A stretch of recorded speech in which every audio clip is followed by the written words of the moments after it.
Yeah, Theodore. Ted. You can call me Ted. All right. Yeah. I'm Max. Hi, Max. See Hi. you. I remember in your email you said that you're trying to learn it. You're learning programming. It's kind of a hobby, yes. Okay, cool. Yeah. Uh, What's your background? I recently dropped out of university. I was Sure. majoring in hotel business, and Uh-huh. currently I'm focusing on the 3D motion design, which is Yeah. basically, the CGI graphics, etc. Yeah. And as a hobby, I'm studying cybersecurity on my own, and that's basically it. I'm 20 years old, and Sure. yeah, that's it. Yeah. Awesome. So I'm actually getting a master's in computer science right now. So that's cool that we might be able to like have a shared language there. So you also just watched the video with Mike Rohde. How'd that go? It was interesting, except I have a few concerns regarding me Sure. doing the technique. Yeah. So I was going to ask you to kind of walk me through one of the Yeah. Yeah. videos and confirm that what I'm doing is right. Sure. Yeah. Uh, and I have also a few questions, and maybe I can have some interesting inputs from my own experience with image Yeah. stream, if you have heard of Yeah. the. Absolutely. I remember reading it in your email and reading the description. It sounded Yeah. very interesting. Have you tried it? I have not tried it. No. Although um, I visualize things for like 8 hours a day while talking. So I might have accidentally tried it, but not by another name. Yeah, but not by that name. Yeah. Yeah, well, it's a peculiar technique and Mhm. requires some specific usage, but Yeah. I think it's Been very there. powerful. Yeah.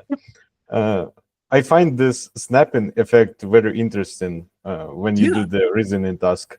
Hmm. Uh, you're basically saying that there is no need to consciously rehearse every icon that you build, right? Yeah. So, Correct. so you just memorize it and it's forever if Yeah. you're Um, using it. yeah. Yeah. So it works. Are you familiar with like linear algebra concepts? Well, on a maybe very basic level. Gotcha. Okay. Like if I say like vectors or dot products or stuff like that. Yeah, I understand it. Okay, awesome. So the way you can think of what your atlas does uh, is every single icon is stored as like a beautifully high dimensional vector, meaning like the full representation of that idea, not like its color, not its shape, like the beautiful, wonderful understanding that you had when you created it. And you can have as many of those as you want. And like you're saying, you don't have to consciously rehearse anything. It's just in there. When you encode it, it's in there. Then at some later point, you happen to hit a working memory state that has something to do with one of the icons, you will just snap to it. And when I say something to do, here's the important part. It can be a super abstract pattern that would be unintuitive to you normally. Typically, when people use the Atlas method, they'll be analyzing something like let's say the Tumblr lock. This actually happened in I think another demo. Yeah, yeah. There's something. Okay, so they're analyzing the Tumblr lock, and they say, okay, so all the pins are the pins are like blocking the key from coming in, and this loads in their working memory, right? They get this blocking concept.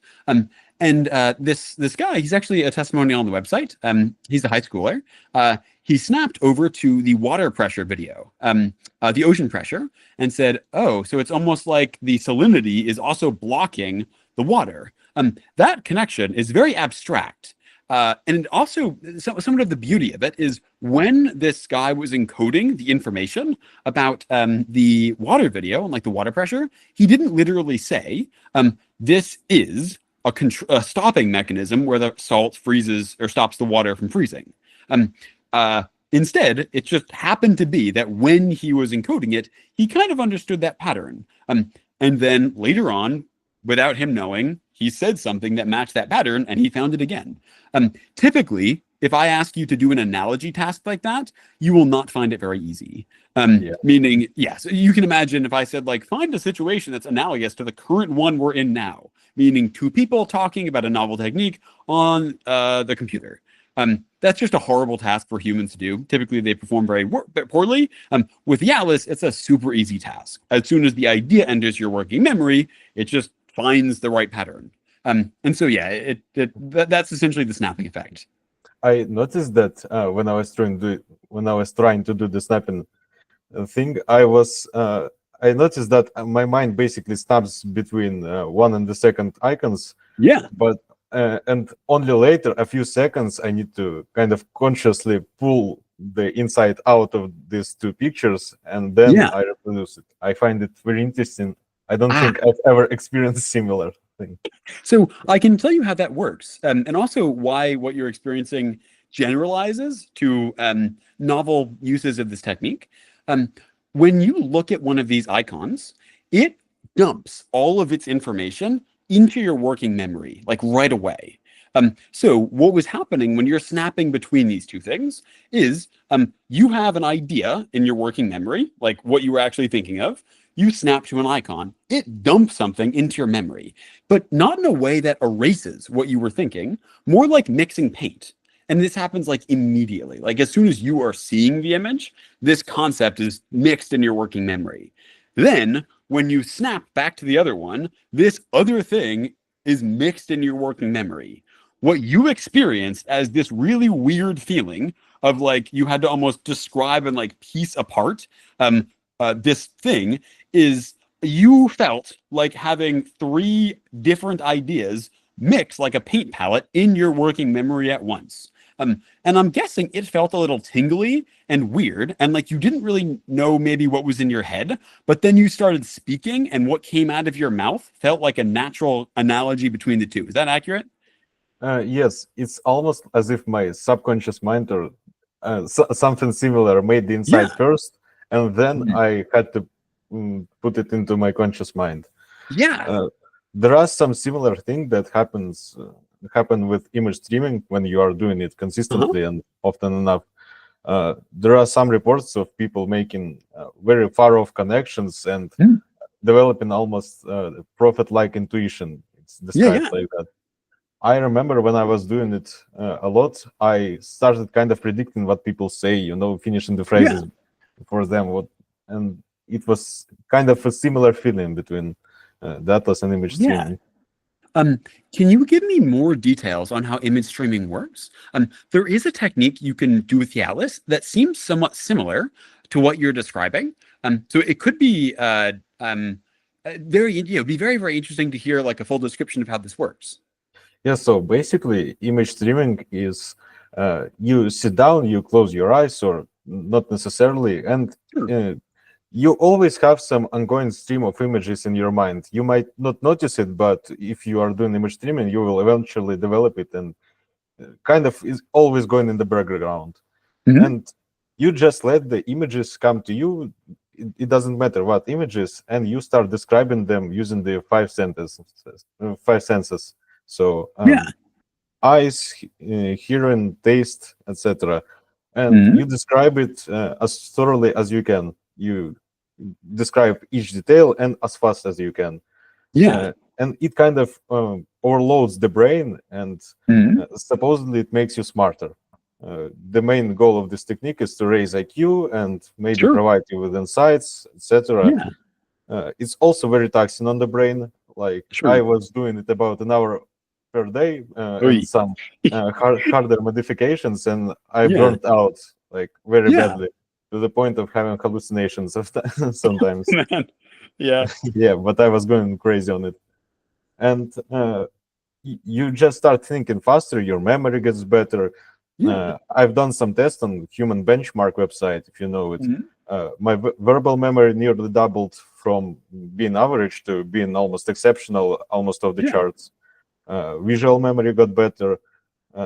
There is one guy who supposedly went from 100 IQ to 160, but I Mhm. haven't seen the official tests, and I Sure. haven't taken any official tests. Yeah. Huh. Um, And do you know the Giordano memorization system?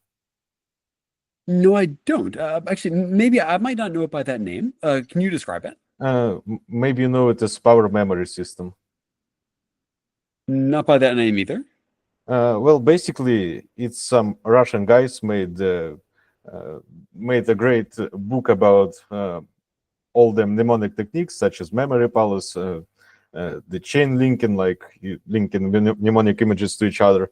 Mhm. Uh, It's one of the best book I find on the topic. If you want, I Yeah. can send to you their manual. I have it, Uh-huh.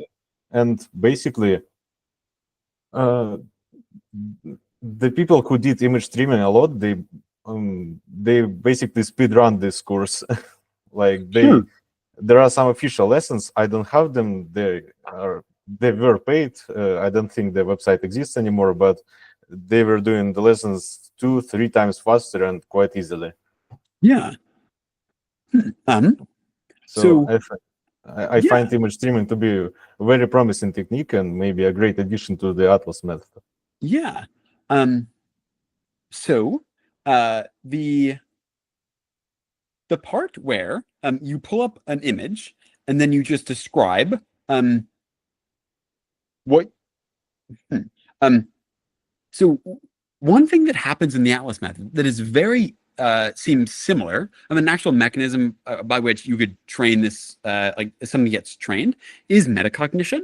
Um so in the Atlas method, when you're attempting to encode an icon that is very complex, most people when they start will mess up. Meaning, if you attempt to encode a really specific concept, you will encode something and then try to snap back to it, and it won't be there. And then Yeah. maybe a week later, you'll come back to it and you'll be like, oh, and it'll happen to be slightly nuanced, like a nuanced version of what you were trying to encode. For instance, one that happened to me recently was I was attempting to encode the concept of the abstract idea of cognitive dissonance. And I accidentally encoded the idea of cognitive dissonance as it relates to someone going through an identity crisis when they're presented with novel information. Um, and I say this because I was very frustrated. I looked at the icon, I was like, oh my gosh, I encoded the wrong thing. So why am I saying this? You essentially get perfect feedback on what you thought you were thinking and what you were actually thinking. So I have direct proof that I thought I was encoding the abstract idea of cognitive dissonance. I apparently was not. And I can remember what I felt like I was encoding, and I was wrong. So you get like direct signal onto your mental model of your mind and your actual mind. Now, how does this connect to image streaming? My guess is with image streaming, you get somewhat of a similar effect where you do have to pay careful attention to your visual that you're actually finding. And talking out loud does have this dual coding approach where you have to pay really careful attention to what you're noticing and essentially what's in your working memory. So by that metric, I totally could see it improving metacognition, but this is this is entirely speculative.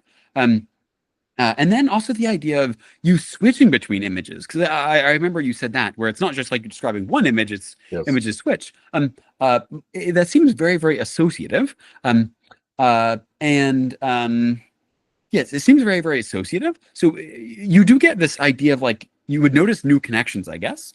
Um, uh, so in that way, it's similar to the Atlas because you are going from one thing to another, and I guess describing what you see. However, there is a difference, which is in the Atlas, you're not really managing the switches, nor are they happening based on any random thing. It's usually some deep underlying abstract pattern. And additionally, you're specifically instructed not to describe what the five senses. Instead, your whole goal is that nobody should actually know what you're looking at. Instead, you should be describing everything in terms of abstract analogies. Yeah. So that is to say, that image streaming technique is very, very interesting. And I always love when there's a dual coding approach that is seeming to show amazing promise. If you want, I can message you later on Sure. email some different techniques with image streaming. Yeah. What I described is the standard procedure. Hmm. There are some additional uh, methods you can implement to make it harder and to make Yeah. it more specific for some tasks that you want to improve. For example, there are some modifications that can allow you to train working memory better. Uh, some modifications work very greatly for logic. Hmm. There is basically in the Jewish language, as far as I know, the Hebrew, there are some things called ontological categories. Hmm. It's basically 9 categories that you can encompass everything into them. Um, like you say sentence and you can deconstruct and put each word into individual category, and you can put the whole sentence into one category if you want. Yeah. And basically, by training your mind to be aware of such categories, you train your logic and your working memories. And I found this.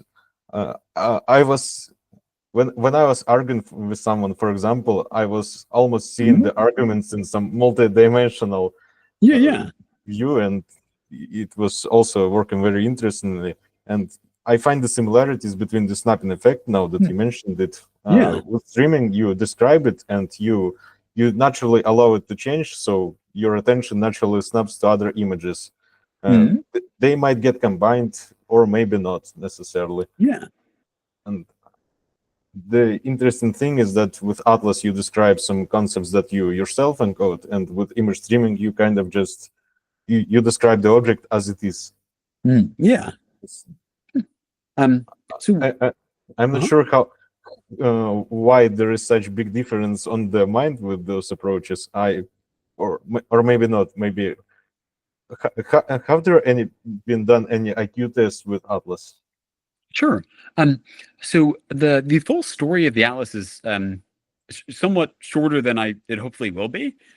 Meaning I only like published it in terms of sharing it besides just friends and family in beginning of May. So there hasn't been, I guess, enough time to actually do the research. We're in talks with professors to actually get this research done. Um, uh, but um, typically, I mean, my bias would be IQ is very, very hard to change. Not that Yes. I'm not convinced that it can't be. But like typically, it's the type of thing where like if every single solution up until this point hasn't worked, what's your prior? Yeah. Yeah.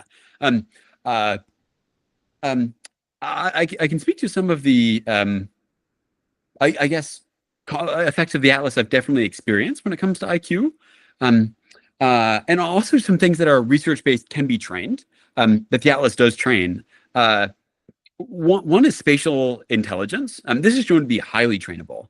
Um, so all pretty much with the Atlas, all you're doing all day is manipulating 3D objects and like training spatial intelligence, and like rotating things. So that with the Atlas, you're just training that aspect entirely. Next is analogical reasoning. Research shows analogical reasoning can be trained profoundly. And oftentimes analogical reasoning is interchangeable with IQ, like correlated at like 0.7 or 0.8, with general fluid intelligence measured by IQ tests. So like the Atlas is entirely analogical reasoning. And then finally, metacognition, which itself has like training on metacognition is shown to improve general fluid intelligence. Often not too big of an effect size, but it is dose dependent. And in that sense, the Atlas is, as I described before, with the feedback mechanism where you get a direct, like, this is what I thought I was thinking, and this is what I happen to actually be thinking. Like, I have proof that this icon is not what I thought it was. The Atlas does train metacognition. Um, beyond those things, beyond those things, there are more nuanced versions of like, does it actually improve IQ? It also depends how you measure it. For instance, on a regular IQ test, they typically don't measure um, the types of things that the Atlas can really improve on. For instance, you can watch my YouTube demos where I reason about like 16 big things at once. That is essentially a fluid intelligence test. Like it takes incredible flexible thinking. Without the Atlas, I honestly perform terribly. With the Atlas, I'll be honest, I've asked many of my smartest friends. Some of them have been able to share their IQs, and it's around like 150, 140. They just fail utterly at that task. And I also, again, fail utterly at that task of the Atlas. And again, yeah, so it's a measure of fluid intelligence. There are other more fringe things that I'm still in the works of getting researched or even verified with people beyond me. But that's the full nuanced answer as to has anybody actually taken an IQ test with the Atlas method? Not yet. Maybe one day, hopefully one day.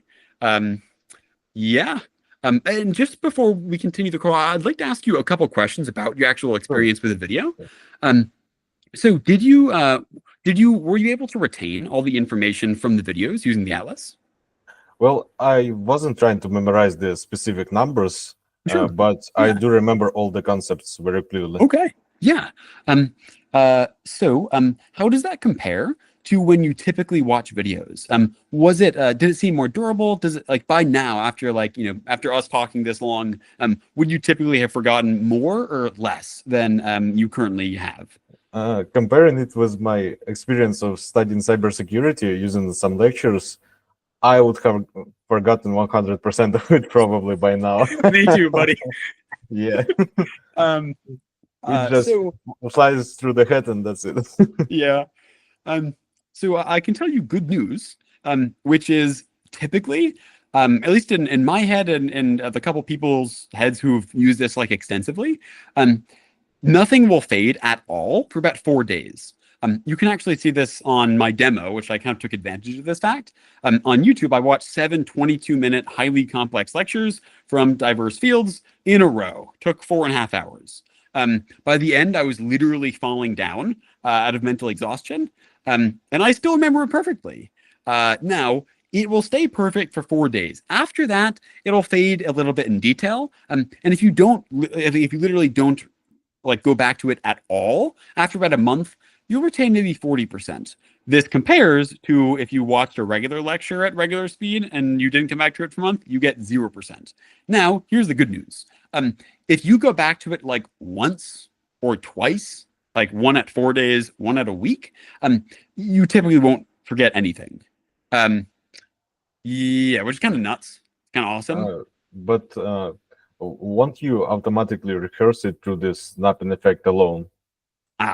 So that is a huge aspect. And I can tell you one of my favorite things about this technique, I never study. I haven't studied since I started it. Here's how I study, actually. I attempt to discover new knowledge. And here's what I mean. I will just analyze things. I will oftentimes watch 5 lectures and then try to find hidden abstract patterns between all 5. Um, and I'm not like what this essentially reason me doing this, I want to learn new things, like new abstractions. I accidentally am snapping to everything and reviewing all these things constantly. So I can actually share the spreadsheet I have with you over of the lectures I've watched over the past month. Um, there's like 108. The reason I have this spreadsheet is essentially I have a little random number generator at the top that'll just generate like 2 lectures at a time from the list of the most recent lectures I've watched that I actually want to review. And when I'm taking a walk in the park and I want to study, I guess I just run this a couple times, get 7 or 8, and then just find abstract connections between them using all the snapping. Uh, and then I don't forget them. And I am also able to do research and stuff. One really, really useful thing that you'll be able to do is let's say you actually have a real problem in your life. Here's one I had. Optimizing my diet. I was eating sugary foods a lot, and I wanted to figure out what diet I should have. So I was planning this in the atlas. And I was wondering, this is a wild, just shot in the dark I had. I was like, what happens if instead of trying to solve this problem, which is my food problem, I watched 5 lectures and then tried to find patterns among the lectures that would apply to my food problem.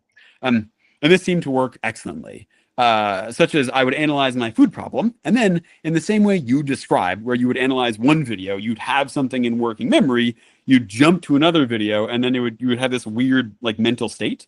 I did that, but with an actual problem I cared about, which is optimizing my diet and the mechanical workings of a VCR. And I would things would pop out of my working memory state that were unexpected.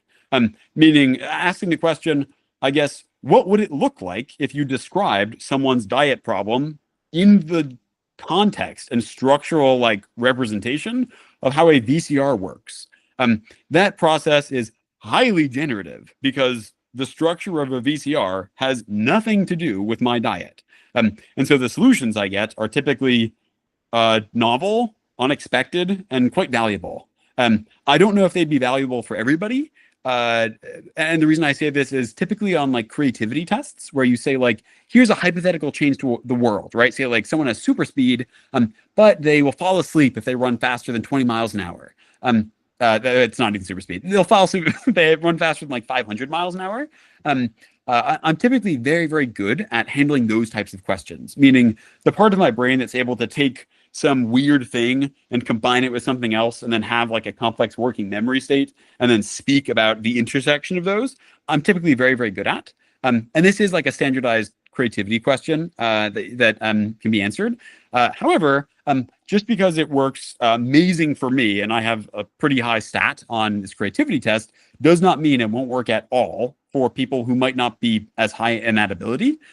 Instead, it likely means either one, I'm gassing and I'm fibbing and I'm not actually that good at the task, or instead of it working like amazing for them, it'll just work incredible.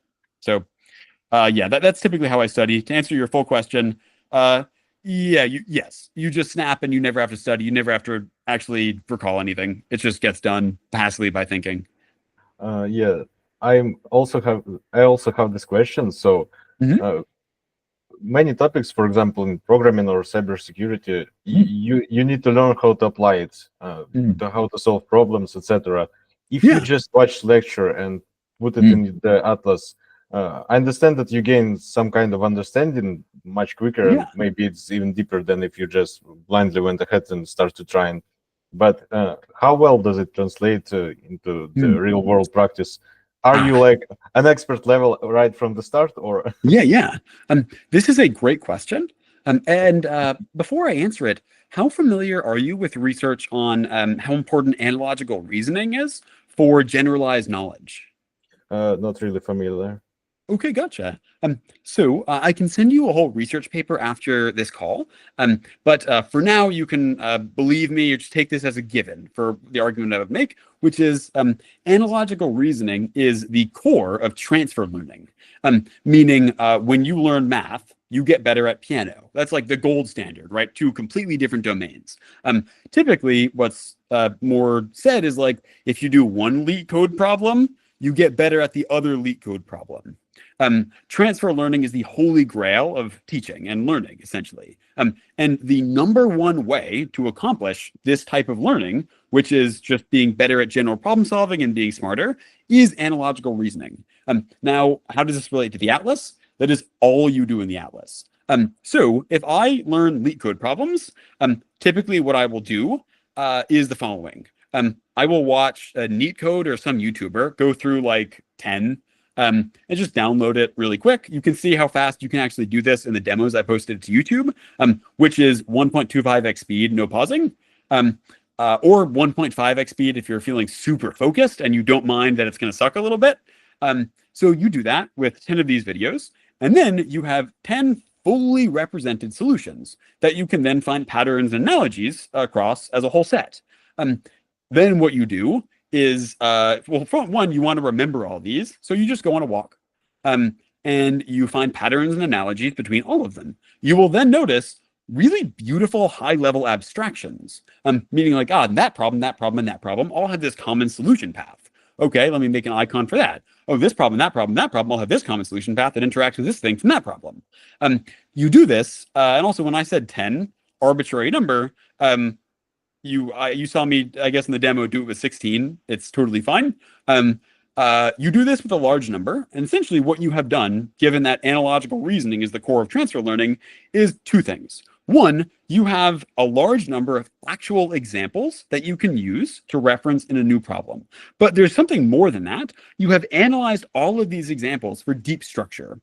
Typically, what you'll do with a new problem, let's say it's a leak code problem or something the equivalent in cybersecurity, you get a new problem, you build it in your atlas. Here's what happens. With the new problem, you're analyzing it. You go, okay, I see this array relates to this pointer. That pattern enters your working memory. There's no question of, have I seen a problem like this?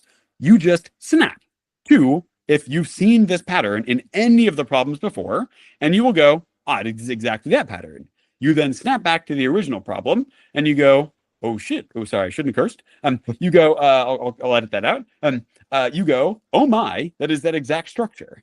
Um, uh, and this scales. There's no reason you need to end at 16. Also, you don't need to like think of 16 at a time. Instead, you can just let yourself snap to the entire atlas. Typically, when I'm thinking, I actually hate doing like constrained tasks where it's like only these 16.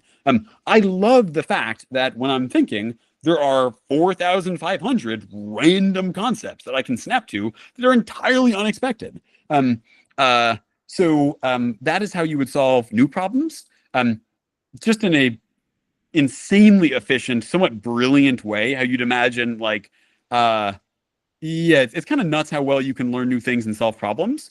You kind of just get all the patterns of a large set, all the patterns and structures of a very, very large set of complex problems, all in your brain that can be perfectly searched for a new problem for repeating structures, which is like the definition of how effective problem solvers are meant to work. Um, so yeah, uh, Yeah, I yeah, think I know this. Sorry, I can't say the word. Basically, analogy is yeah, that yeah, yeah. okay?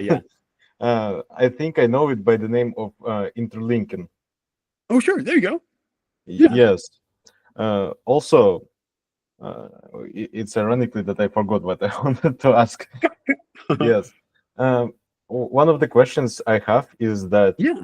uh, do you have to I read on your website that you Mhm. basically put the icons into your city, but on the demo you ask the Mark, I think his name, Oh, you ask him to put the icons inside the buildings in the city. sure. Yeah. uh, This is a i- great question. yeah, is Um, there any specifics why yeah, inside yeah. outside? Um, so, do you know what the second question on the website, which is when you're standing outside your house, can you point toward local landmarks? Yeah. Um, you know, when you try that task in your head, you have a distinct sense of like where you are. And when I ask you to point at things, you have a distinct like almost like if you're like putting like if I put my finger right here, I can like sense it's there. It almost feels like that. Um, People who say no to this question can't use the atlas because of the following reason. The atlas relies on a shared spatial coordinate system. So the part of your brain that stores your hometown is like one file. The rule is it has to all be on the same spatial coordinate system, meaning you can walk from one icon to another. Like you could say, I know how to get from this icon to every other icon if someone wanted me to. Um, People who say no to that question, they can't do this. Their brain isn't storing it spatially. It's more stored, I guess, just like the pictures or like the 3D model, but it's not like one coherent spatial map. Um, uh, and so the actual reason of why can you store something in your house, why can you store something across the town, as long as it's on the same spatial grid, you're good. You can store it anywhere. You can store it any size. Something to watch out for is don't embed icons inside other icons. I'll give you an example of something that really messed me up. Um, a while ago, I was planning for the teaching I did, where I ran this technique with a class of elementary schoolers. And so I took my classroom and I built it as a 3D model right in front of my house because that space just happened to be empty. Then I started building icons inside that 3D model where I'd imagine myself going in that 3D model, which is inside, which is on the steps of my house, and then placing things in this classroom. And then I'd zoom back out. This turned out to be terrible. Um, uh, every time I snapped from something outside the 3D model, like in my regular atlas, to something inside my 3D model, I felt like I was going through a tunnel and my thoughts were noticeably worse, meaning this transition going from something outside the 3D model, my regular atlas, into the 3D model damaged my working memory state, where I'd noticed like after switching, my thoughts weren't as clear. My guess is my brain stored that as a hierarchy. A hierarchy, meaning like inside this spatial coordinate is this spatial coordinate, and that seems to be a no-no. So as long as everything is flat on one big spatial coordinate system, you're good. It's interesting. One of the methods in this power memory course is Yeah, it's called the matryoshka, like the Russian doll. You know, you open it and yeah, it's yeah. a smaller version. Mhm. It's one of the methods of memorizing. Like you put an object into memory palette, then on some part of the object you put another object. Yeah. I wonder why it had such an effect on you. Ah. Um.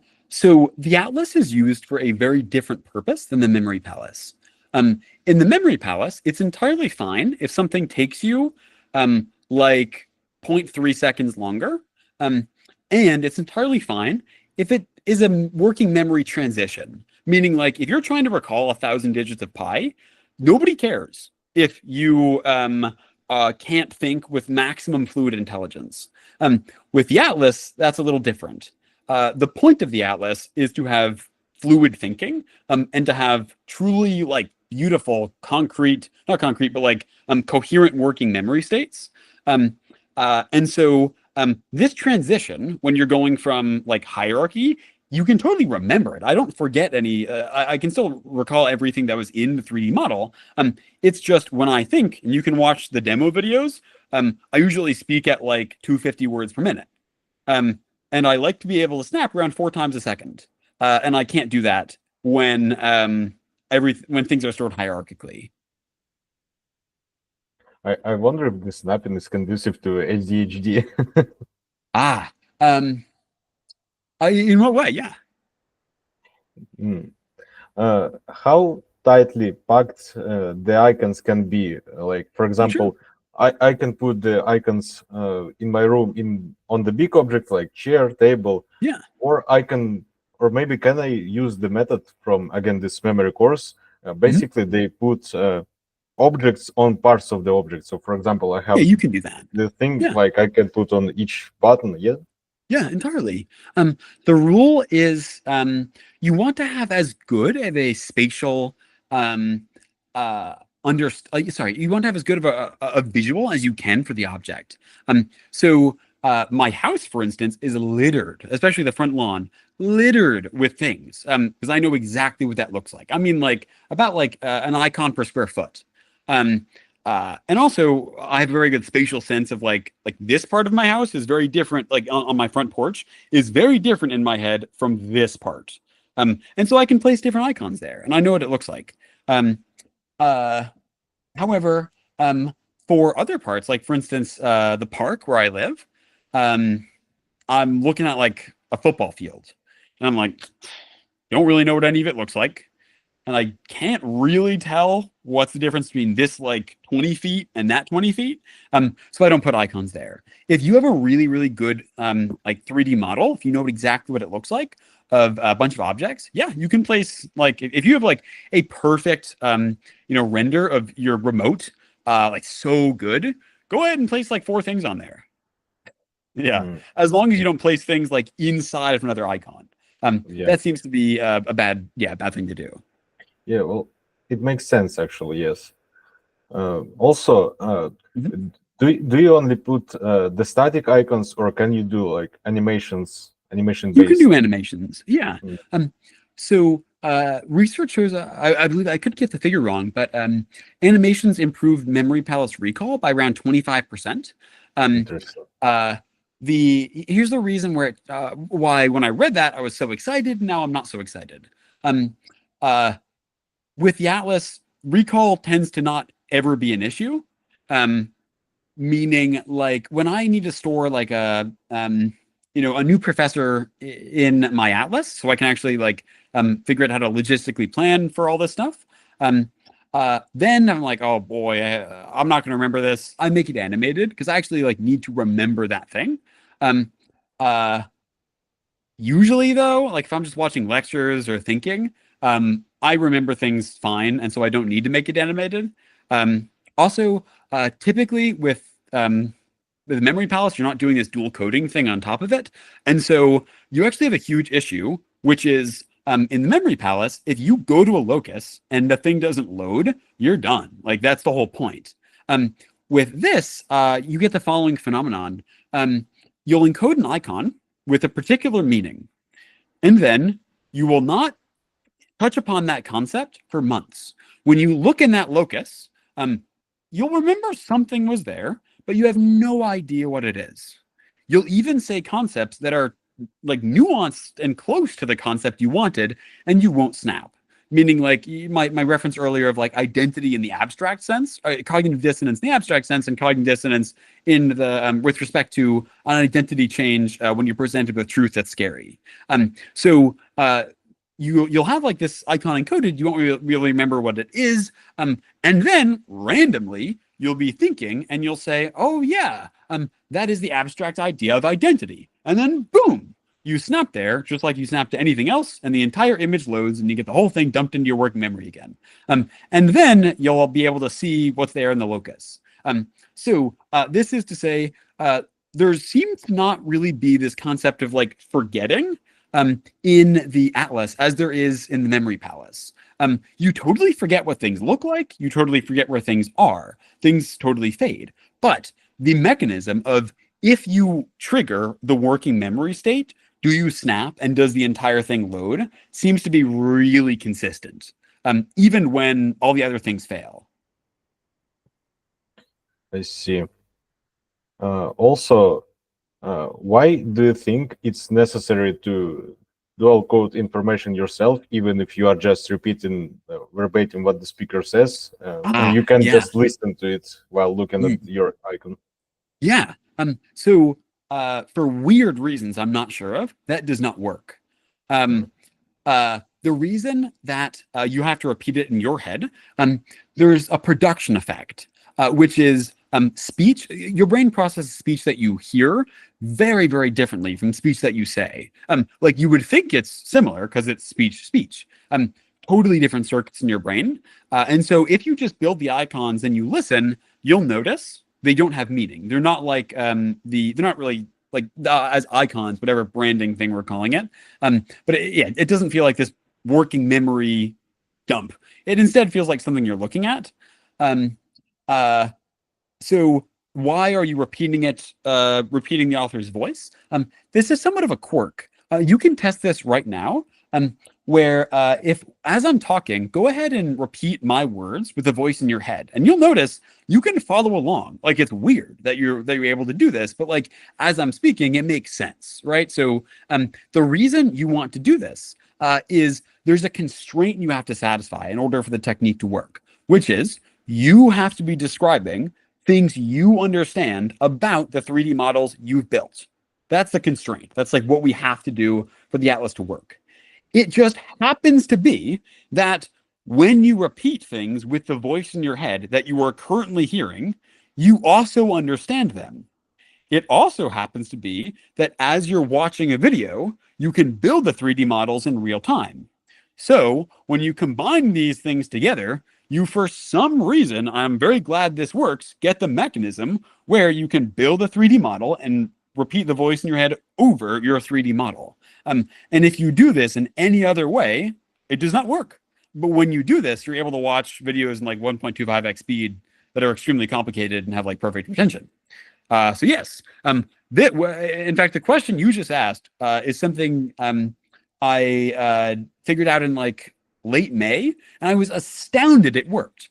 What I did before that, and I think I referenced it in the video a little bit with Mike, was I would watch a little bit, wait for me to understand a concept, basically wait until I knew I wouldn't remember things if I kept going, and then build a 3D model, and then do the voiceover. And that is garbage. It's so slow, it's exhausting. The real-time thing where you're just able to repeat with the voice in your head is great that it works, and it's fun, and it's way faster and less taxing. So yeah, happy accident, I guess, that people happen to be able to understand things when they repeat with the voice in their head.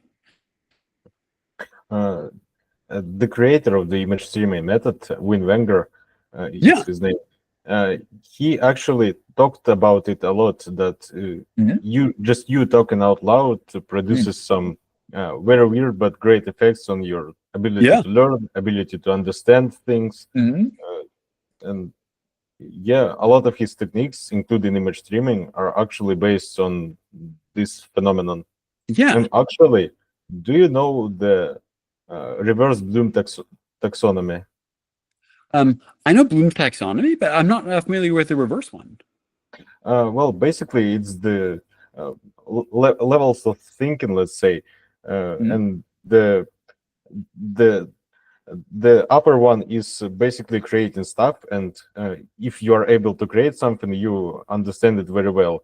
And on Yeah. the bottom, it's just rote memorization. It may be used for some abstract concepts such as numbers.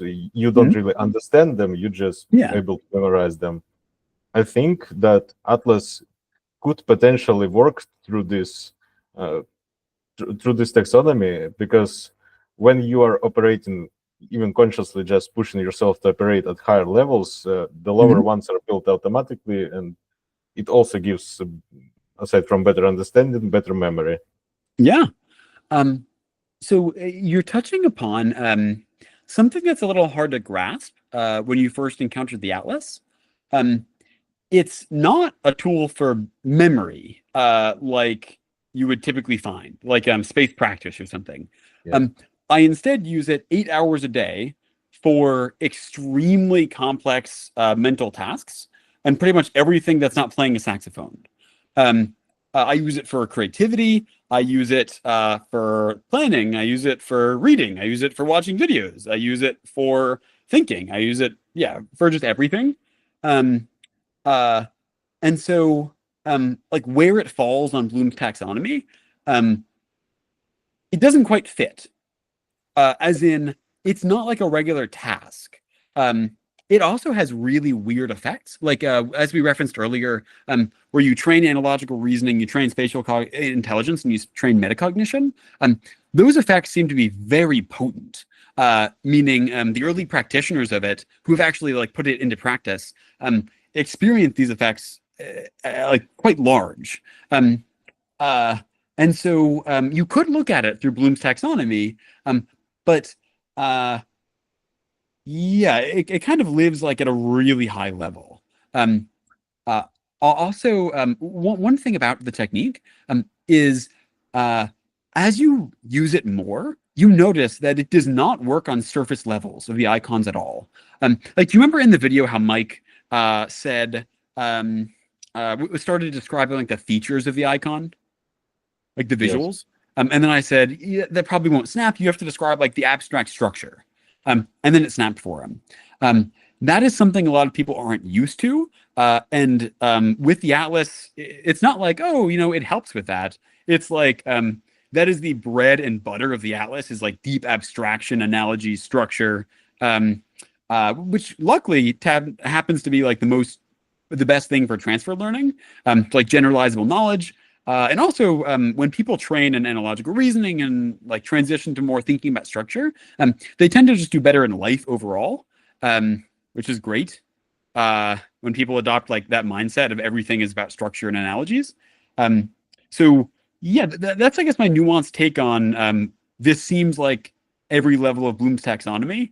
Um, yes and no, I guess. But yes would be my tentative if I had to give an answer. Yeah. It's interesting.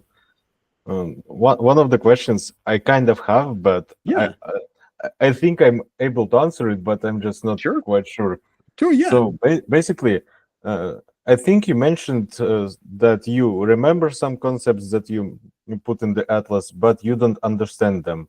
Hmm. How does that work for you? Ah, Is it this is just kind of really memory palace thing, or so are you talking about the metacognition discussion I had?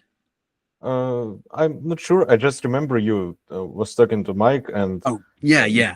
you said Um, you remember it, but you don't understand what it means, and okay, yeah. names, I so can algebra formulas. yeah. So this is somewhat nuanced and it's a really weird effect. I was discussing this with Daniel Moffat, the neurosurgeon, on Sunday. Uh, so when you encode the concept in the atlas, um, you think you're encoding one thing, meaning your metacognition has a model of what is in your working memory while you are encoding the icon. Um, and that is likely not accurate. As in, when I first started using the Atlas, I would attempt to encode really specific concepts and just wouldn't feel right. Like all the time, I'd go back to the icon, I'd be like, that's not what it's supposed to be. Almost in the following way. You know how when like someone says like, what's that actor's name? The guy who like is like has black hair and like has glasses, and someone's like Todd Bartley, and you're like, no, no, not Todd Bartley. You know, in the way where like you know when it's not Todd Bartley, but you're not sure who it is. Yeah. It's like that with the icons, where I look at it and I'm like, that's not what I wanted. And I don't know what it means. Then maybe a week or so later, I'll say a concept and I'll snap to that thing right away. Um, uh, the rule is if you snap to it, that means there was a fundamental pattern connection. And usually when I snap to it, it's because I was actually talking about something that I thought I was talking about. And so where this gets into its most complex form is I try to encode the concept of a value in terms of the transformer. You know, like key query value. Are you familiar with that? Yeah. Okay, great. I try to encode the concept of a value that an arbitrary action gives you in real life. Meaning you take some action, you get a value. And what does it do? So my icon was a field of corn, because corn, like you grow it and it gives you a value. And I put this in my friend's house, and I try to encode that concept onto it. And this was somewhere around like beginning of June. And I try to use it immediately for the concept of what does this action give me? And it didn't feel right, but in a really nuanced way. And I tried to use it this way, as in the concept of like, what value does this action give me? I'd use it in the following term. I'd be like, okay, so I'm thinking of going to my friend's pool. This isn't actually my reasoning change, but to make it understandable, I'm thinking of my going to friend's pool. Okay, what would that give me? And as I'd say, what would that give me? I would snap to the corn, and it wouldn't feel right. And I did not know why. I kept being like, what is this thing? I'm getting some working memory state. It's almost like it's almost like tasting wine, tasting the difference between Coke and Pepsi. And someone's like, is this Coke? And you're like, I think it's Pepsi, but I'm not sure.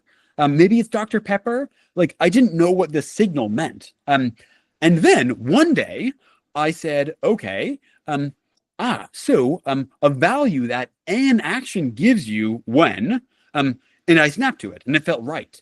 And I realized that this concept, the corn, was not the value that a specific action gives you. It is the value that an abstract action gives you. And this is the abstract idea of of what the value an action gives you. Something you can talk about in a conversation, like about the idea of a value. Something that you might say like the following. Oh yeah, so a value that an action gives you can be very, very useful.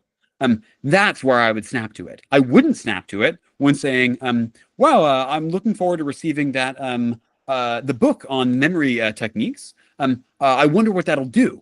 I wouldn't snap to it.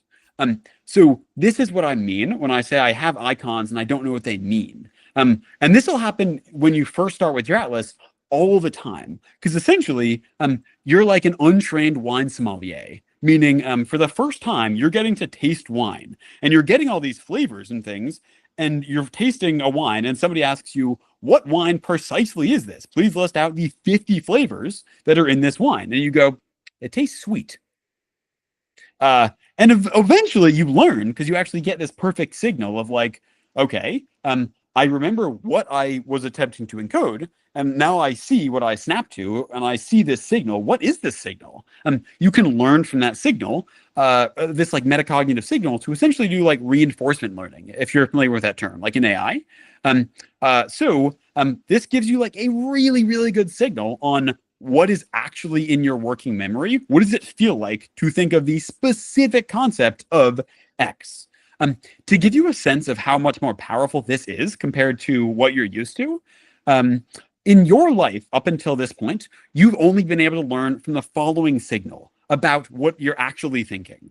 You would think, let's say when you're 4, you would think that you're angry, and then you'd be smiling. You're an adult in your life would say, you look happy. And then you'd go, I thought I was angry. That's when you're 4. Let's say when you're 20, something much more complicated. You think that you're really calm, and then you notice your palms are sweating, and you go, I guess the social situation is stressful. I didn't perceive it that way. that signal is so much worse and like coarse and like so low high def. Oh, sorry, that makes no sense. So low definition than the signal you get in the mental atlas, which is like, this is precisely the concept of this value in terms of the abstract sense and not in terms of it being able to use for a specific action. And you're getting this training all the time when you're using the atlas, meaning like literally every single icon you step to, you have a little memory of what you thought it was and then what you're getting in your working memory state. Um, and this turns out to be really helpful when using the atlas for just general reasoning, and training metacognition like this is shown to have general improvements on fluid intelligence and IQ tests. It makes sense. I have a question, but also I think this Google Meet setup is set to end after exactly an hour. Will it end I itself? actually, I have the pro version because I do a lot of these. So we have as much time as you want, and these are amazing questions. So I'm very happy to answer. Yeah. Thank you. Basically, you provided the example of a wine sommelier. Basically, Wim Wenger also described a technique to train any person to become a professional sommelier in just 3 days. It's based on this image streaming kind of thing that you taste the wine and you just try to describe it as fast as possible and in as much detail as possible just through your senses. So I wonder if you could apply that to Atlas, and maybe it can clear up the details faster than just waiting until it randomly happens. I have no idea. I have not tried interacting the atlas with other senses. Meaning I've literally never tried to smell peanut butter and then encode that working memory state of the peanut butter scent on an icon. And this isn't to say like I don't think it'll work. I have no idea. I have to try that, or you can try it and actually let me know how it works. I'll try it. I mean, I don't have as much experience, so everything will be new for me. Yeah. So my reports will be kind of not quite structured. But I mean, maybe it's possible to kind of provide the details for abstract concept using the senses. Somehow it works with standard image streaming. And just I want to make sure. So the idea of like the wine sommelier, it was a really interesting connection with the image streaming. I meant it in a really subtle way that I think I misrepresented my point possibly. Where right now, like if you had to guess what's in your working memory, like the precise concepts that you're thinking of, you probably can't. With the atlas, you'll be able to sense precisely what you're thinking of. Like, I'm feeling, yes, I have the concept of like, looking at person. I feel that's in my working memory. I also feel the concept of awareness and like recognition of the situation. That's what I mean by like wine sommelier, where a regular person tasting wine would be like, tastes good, tastes sweet. Whereas a wine sommelier is like, precisely these. I'm pretty sure you understood. I just wanted to make sure. Yeah, I just remember specifically with the wine thing. Yeah, and also, I wonder how do I formulate it well.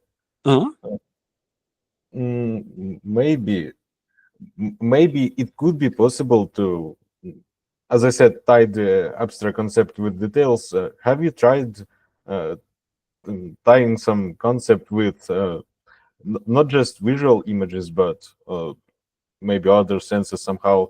Like, I'm sure there are some concepts that are better represented by other senses. I have tried this with touch and sound. And I haven't pursued them for two reasons. One, it's just unnecessary. It's kind of like if it ain't broke, don't fix it. To flatten it down to something too simple. When I like visualize and use the atlas in this typical way, it's just perfect. And when I try to imagine touching things and like using my motor imagery, sure, it like works. I can touch things. I can like feel how things feel. But in terms of the actual like key performance indicators I care about, which is like how much do I recall, how's my fluid reasoning, how well do the concepts stay accurate, how precise are they? It it just seems to be like unnecessary to add in another thing, and it doesn't like having tried it, it doesn't seem to improve that much. Then with sound, typically my sound interferes a little bit with my visuals, especially when I'm not talking out loud. And then also like yeah, my sound in my brain isn't so good. Like my visual system is, as you can imagine, quite good. My auditory system isn't very good. Like it's like if someone made the auditory version of the Atlas, I would say no to their three questions. And so I'm probably not the best person to test the auditory aspect of icons in the Atlas. So honestly, if you have a good auditory system, that'd be really interesting to know.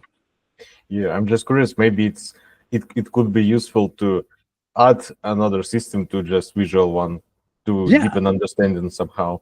Mhm. With so typically in terms of how deep of an understanding you can get, um, uh,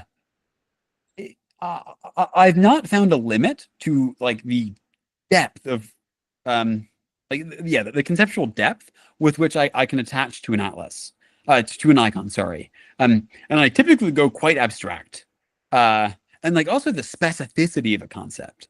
um I haven't found a limit that I've encountered, like a fundamental limit. I've found a limit that I can reliably encode at any given stage of my metacognition. Meaning like in the very beginning, I could barely encode anything. And then like 3 months ago, I could encode pretty complex concepts. And now I can encode much complex concepts, but there are still concepts where I'm like, I just can't do that accurately. And so, um, yeah, this gets back to like, if it ain't broke, don't fix it. Maybe if I ever have it a limit where like, oh boy, that concept is just too abstract, too complex, too nuanced, and I'm not able to represent it using the typical dual coding approach for the icons. Yeah, then I would try other stuff, as I have been doing for the past like 8 months, when something doesn't work and I have to just figure out how the heck to make it work. But it'd be actually really nice if somebody else like yourself uh, is able to help with the research process, because I can only explore so many paths. So yeah, Yeah, sure. I'm interested. yeah, yeah, I mean, I'll certainly try it on the cybersecurity lectures, for example, yeah, because I don't remember any of them. yeah, yeah. Before this, I would watch like a complex scientific lecture like 6 times, and I would retain barely any of it. It sucked. Um, yeah. So the Atlas has, as you can imagine, been quite a change. Have you noticed? Is it fatiguing to use? It's the opposite, actually. So the it's fatiguing to use at first. Essentially because you are doing a couple things that you're likely new to. I think you said you don't like typically think only in terms of abstraction and analogy. In the Atlas, if you want it to work good, you have to think really abstractly, which for some people is somewhat exhausting. For me, I love complexity and abstraction and all that stuff. So that's quite engaging. The next thing is when you're just starting with the Atlas, things don't work perfectly. Meaning like your metacognition isn't good enough to encode what you want. You don't know how to do everything perfectly. You have to think like, wow, I don't know what icon to use to represent this, or you use the wrong icon. You're like, this isn't working so right. It's a little bit like when you're coding on an IDE and like it's just slow, and like you're like all the code is buggy and it's just like, oh, I am not in flow. The more you use it, the more it just becomes really flowy. So that's one aspect, that it gets so much better. The other aspect of why is it enjoyable? There's research on a reading comprehension intervention called visualizing verbalizing. And it has this dual coding approach where the kids are instructed to pretty much visualize a scene, and then talk over what this scene is supposed to mean, like conceptually, like the same dual coding approach as the Atlas. The differences they have are one, it's supposed to be a 2D image. Two, only read a paragraph or a page at max and make this visual. because it's going to overload your working memory if you make it bigger. So make like one scene and then throw it away and make something new. And two, they say, again, throw it away. Because it's going to overload your visual working memory if you store everything in one place. So all those things turn out to be not so great. Oh, one more thing is they say it's only for reading comprehension. So all those choices kind of were like just not what the atlas is, and you had to undo. Like you had to be like, what if you didn't do that, and what if you didn't do that to get the atlas? But the reason I bring this up is people who use the visualizing verbalizing process loved it. Like kids who used to hate reading just described loving reading. Everyone found it as somewhat deeply meditative and like beautiful, almost like making art. And that's also how people describe the atlas when they've gotten past the initial cognitive load of it. It feels like having more information in your head than you've ever had in a way that's completely comfortable. The 16 item demo actually was not as comfortable. That was different because I wasn't holding the atlas in my head. I was holding these specific 16 items bound in my head. And also, I kind of push myself in that. And I don't typically speak that fast, nor do I typically have to find connections between 16 things. And so that was somewhat like tiring. But to answer your full question, no, it's not exhausting. It's somewhat the opposite, and it gets much, much, much better with time. Interesting. With image streaming, I have sometimes I would experience like mania-like states, full euphoria, quick thinking, etc., high motivation. Mm-hmm. But I just couldn't do it like more than 1 hour per day, for example. Yeah. And after a few months of consistent intense training, I would have to start sleeping 8, 9, 10 hours a day, and all the way up to 14 just to feel normal. Yeah. Luckily, actually, the I burnt atlas, out when I started limiting my sleep to 10 hours. Yeah. Luckily, the atlas does not have any of those side effects, which is great because they don't sound pleasant. Well, I mean, euphoria is good, but that's true. Yeah, that's true. With the atlas, also like what actually keeps you going with the atlas, it's somewhat like really easy to integrate. Like you could say like its UX is really nice. What I find is anytime I have a thought or something I want to think about, I hate when it's not in my atlas because it takes up a slot in working memory. And so I have to immediately put it in my atlas just so I can think about it. And I say just so I can think about it, I mean like just so I can think about it well. And so when I put it in my atlas, I can start thinking about it and I can connect it to everything else in my atlas. And that's inductive because what do you do with the next thing? Well, you put it in your atlas. Guess what's in your atlas? The last thing you just put in. Every time you put the thing in your atlas that you're currently thinking of, not so you can build your atlas, but so you can use your entire atlas on the current thing you're thinking of. It's just that this process builds your atlas. And at no point are you attempting to build your atlas. You're just trying to solve the current problem. In computer science, you can think of this as a very greedy algorithm where the best solution, which is I want to put this in my atlas right now, turns out to be optimal in the long term in terms of you just build like a huge atlas. Yeah. One of the problems with Memory Palace for me is I would just load a few icons on items, and then I would start thinking like, man, do I even need them? Like, maybe, is it a good idea to put this kind of knowledge in Memory Palace and etc.? Yeah. The nice thing with the atlas in terms of like what you would represent, any concept you could think of, anything you could understand, you can put in there. To give you a sense of the range of things I put in there, the concept of free, read Solomon codes, which is an error correcting code, civilization 5, myself at different points in time, the category of things that are blue. Let's see. Why would you put that? For a demo I did in the very beginning that was absolutely terrible to do. I did the following task. This is demonstrate just the snapping effect. I had ChatGPT generate a list of 64 just categories of objects. For instance, things that are blue, things that are wooden, things that are long, things that are very hot or cold, things that make a sound if you drop on them. If you drop them. Things that are sharp, things that are pointy. Uh, so I memorized 64 of these in like an hour. And then this is to demonstrate the atlas very early for people who, just to show you that show people that I could do stuff.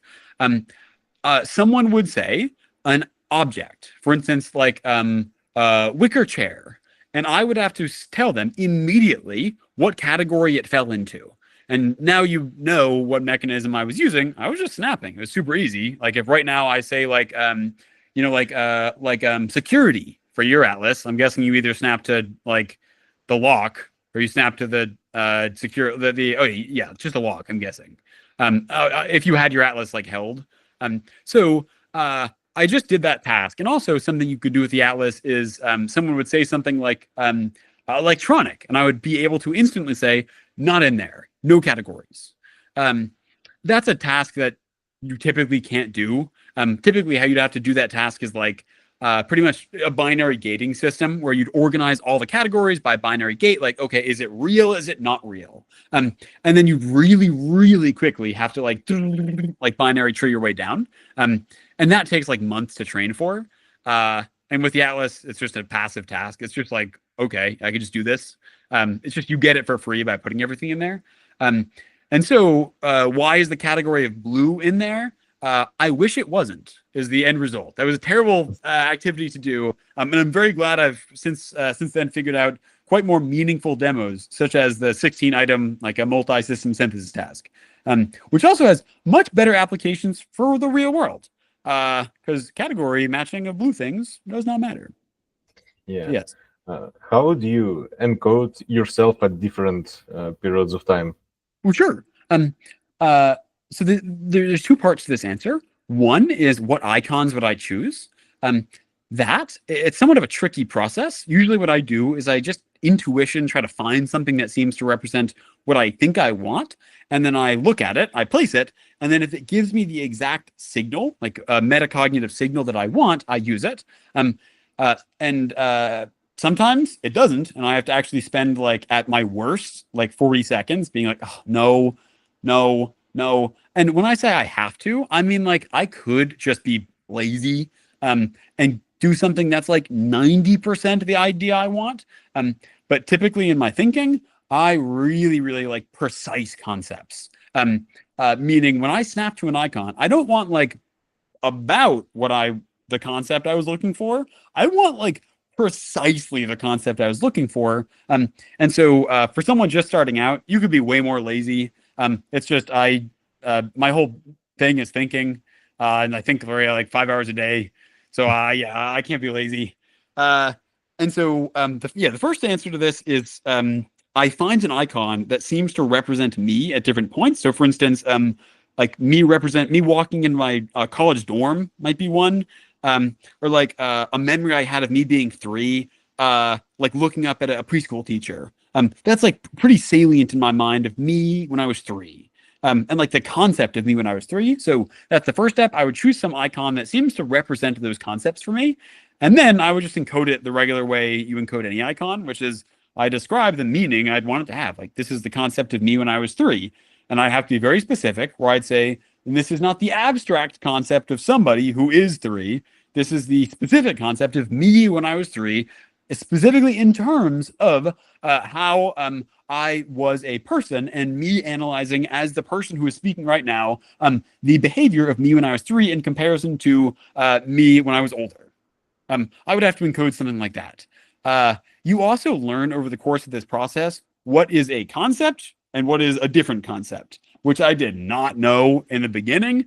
I thought that my brain stored, I had like a concept for like France, in terms of like France and the Industrial Revolution, and also France now. It doesn't. I found that out the hard way.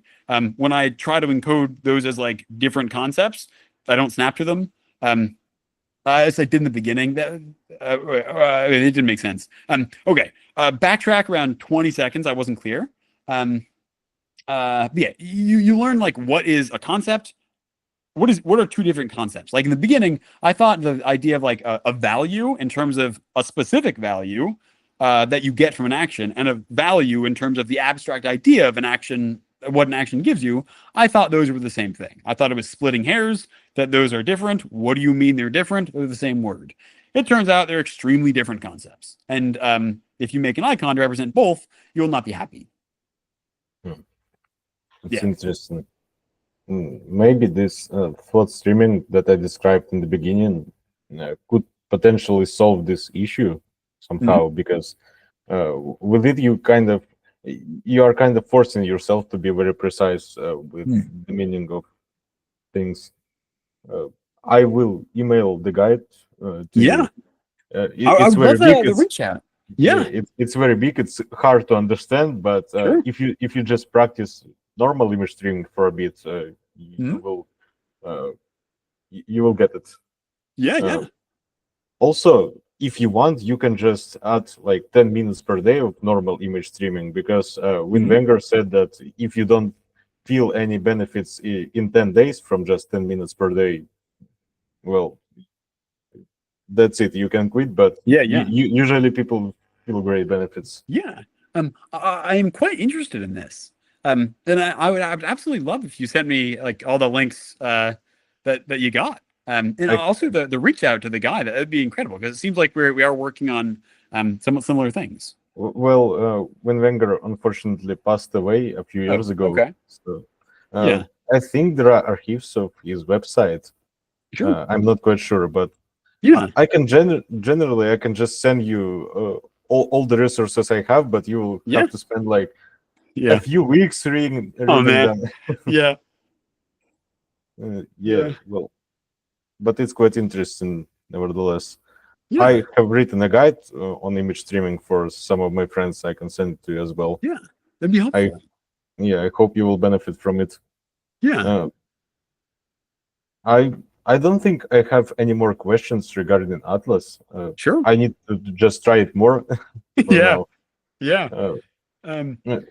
I noticed that generally, after I tried implementing it for the first time, I started to have more overall snaps, not just in the Atlas, but generally as we talk. You talked about the concepts of France and the French Revolution, and I had all different snaps and images. Yeah. I find it interesting that just a few minutes of Atlas kind of activated it for me. Yeah. That I'm not sure. That could be like a placebo. I haven't documented that in anybody else. So it could be that this is like extremely potent for you. But it also could be like you're talking to like the creator of it, and it's just like happy. And it's easy to But again, I'm definitely it could excited. be either one. Yeah. Okay. So I'm gonna stop the recording here. Let's see. Can you